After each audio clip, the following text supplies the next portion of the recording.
Bonjour, heureux de vous retrouver. Pour répondre à vos questions, aujourd'hui une question de Luc, 29 ans. Bonjour mon père, je me pose une question cruciale à propos du mariage. On parle souvent de trouver son âme sœur. Qu'est-ce que cela veut dire? Comment être sûr d'avoir trouvé son âme sœur? Est-ce que la foi aide à le sentir? D'abord, je suis un peu dubitatif sur cette expression d'âme sœur. En tout cas, je ne serais pas d'accord si ça voulait dire qu'il y a quelque part quelqu'un qui m'est réservé. Parce que ça ne correspond pas à ma conception de la liberté. Moi, je crois que Dieu nous a créés libres, profondément libres.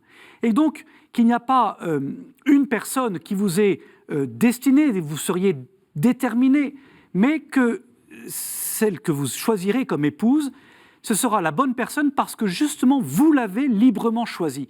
C'est vous qui allez rendre unique celle que vous aimerez par votre choix. Et c'est en ça que vous êtes profondément libre. Et donc tout le travail consiste à discerner. Alors bien sûr, ça commence souvent par un désir amoureux, mais on peut être amoureux de plein de personnes. Parmi celles dont je pourrais être amoureux, dont je suis amoureux, il me faudra ensuite, avec l'aide de mon intelligence, de ma raison, discerner laquelle a les aptitudes pour s'engager. On peut être très amoureux de quelqu'un, mais discerner que l'autre n'est pas prêt à s'engager, que l'autre n'est pas capable de tenir dans la durée, que l'autre est trop fragile ou que l'autre n'est pas du tout conscient des enjeux d'un engagement, d'un tel engagement. Et puis au-delà des aptitudes, il y a aussi ce qu'on veut vivre ensemble. On va discerner à deux, en y réfléchissant ensemble, en parlant, en communiquant, si on a la même vision de l'engagement.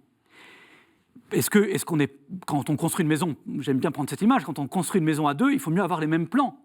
Est-ce qu'on est d'accord sur ce qu'on veut vivre, sur ce qu'on veut construire ensemble?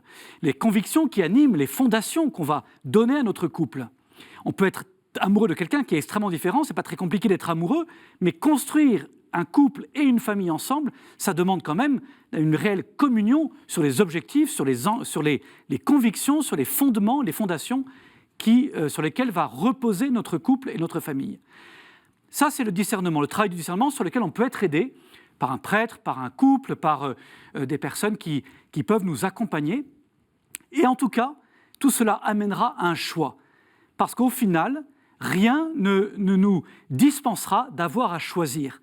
Et c'est ce choix-là, parmi toutes celles dont je pourrais être amoureux, dont j'ai été amoureux, dont je suis amoureux, parmi toutes celles qui ont les capacités, qui potentiellement pourraient être mon épouse, c'est elle que je choisis, et elle devient l'unique, et elle devient la bonne, entre guillemets, l'âme sœur, si vous voulez, parce que je l'ai choisie. Et Dieu va venir consacrer ce choix, Dieu va venir faire sien ce propre choix, ça sera la célébration du mariage.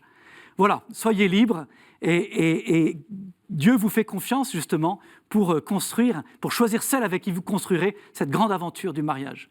Vous pouvez retrouver cette émission sur ktotv.com, et si vous avez encore des questions, les posez en envoyant un mail à pourquoipadré@ktotv.com. Merci.